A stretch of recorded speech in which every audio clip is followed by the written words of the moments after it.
की सबसे बड़ी खबर जो उभर कर आ रही वो ये कि पश्चिम बंगाल में एक बार फिर ममता बनर्जी की सरकार बनकर उभर रही है। जैसा कि आप जानते हैं 5 राज्यों का चुनाव हुआ है और पांचों का एग्जिट पोल सामने आ गया, जिसमें कई राज्यों में सिर्फ आसाम एक ऐसा राज्य है जहां पर हड्डाहड्डी लड़ाई है, कांटे की लड़ाई है, जिसके बारे में कहा जाता है बीजेपी भी आगे है और दूसरे अलायंस पार्टियां भी आगे हैं। लेकिन बंगाल का क्लियर रिजल्ट आया है जिसमें दिखाया जा रहा है कि ममता बनर्जी को 152 से 165 सीटें मिल रही। इस तरह तीसरी बार ममता बनर्जी की सरकार यहां बनने जा रही है। और दूसरी तरफ और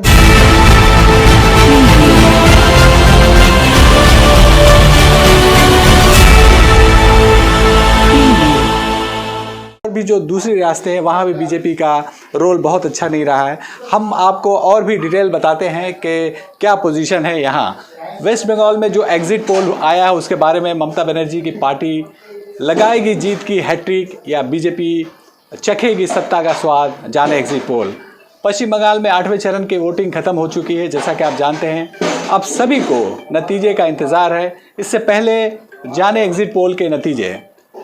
waste Bengal ABP exit poll result जो दिया है उसके हिसाब से पश्चिम बंगाल में आज 8वें और अंतिम चरण के लिए वोट डाले गए। अब 2 मई को नतीजे की बारी है। इससे ठीक पहले एबीपी न्यूज़ ने पश्चिम बंगाल की नब्ज़ टटोली है। इस सिलसिले में वोटर का सर्वे किया गया है। एग्जिट पोल में ये जानने की कोशिश की गई है कि क्या ममता बनर्जी सत्ता में वापस कर रही है या बीजेपी बाजी मार लेगी।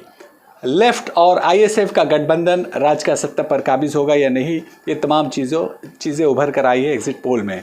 एबीपी न्यूज़ के अनुसार इस तरह से और भी कई जो चैनल्स है, सी वोटर है, एनडीटीवी है, और भी कई जो चैनल्स है जो सर्वे करते हैं, उन्होंने जो रिज़ल्ट दिया उसमें बताया है कि इस बार भी ममता बनर्जी की ही सरकार आ रही है।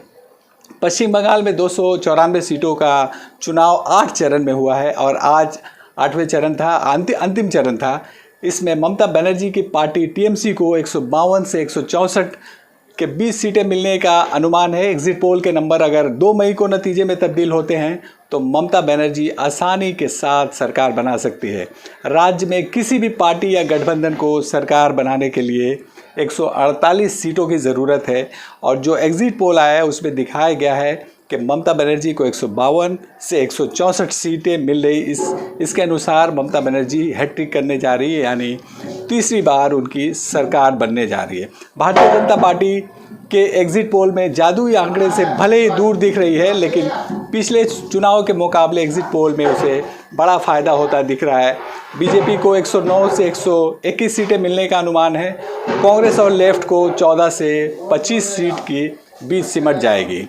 तो जो एग्जिट पोल आए उसके अनुसार से टीएमसी को 152 से 164 सीटें, बीजेपी को 109 से 121 सीट, लेफ्ट कांग्रेस और आईएसएफ को 14 से 25 सीटें मिलेगी। 2016 का रिज़ल्ट अगर हम देखते हैं तो 2016 के विधानसभा चुनाव में तृणमूल कांग्रेस को 211 सीटों पर जीत मिली थी, बीजेपी को महज 3 सीटें मिली थी, कांग्रेस को इस विधानसभा चुनाव में 44 और वाम दलों को 26 सीट से संतोष करना पड़ा था।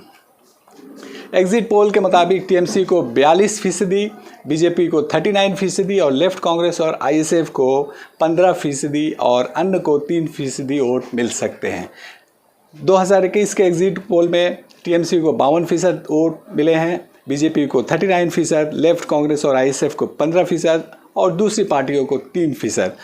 पश्चिम बंगाल में 8 चरण में वोट डाले गए हैं। पहले चरण के तहत राज्य के 5 जिलों में 30 विधानसभा सीटों पर 27 मार्च को, दूसरी चरण के तहत 4 जिलों के 30 विधानसभा सीटों पर 1 अप्रैल को, तीसरे चरण के तहत 31 विधानसभा सीटों पर 6 अप्रैल को, चौथे चरण के तहत 5 जिलों के 44 सीटों पर 10 अप्रैल को, पाँचवें चरण के तहत 6 जिलों की 45 सीटों पर 17 अप्रैल को, छठे चरण के तहत 4 जिलों के 43 सीटों पर 22 अप्रैल को, सातवें चरण के तहत 5 जिलों के 36 सीटों पर 26 अप्रैल को और 8वें चरण के तहत 4 जिलों के 35 सीटों पर आज वोट डाले गए।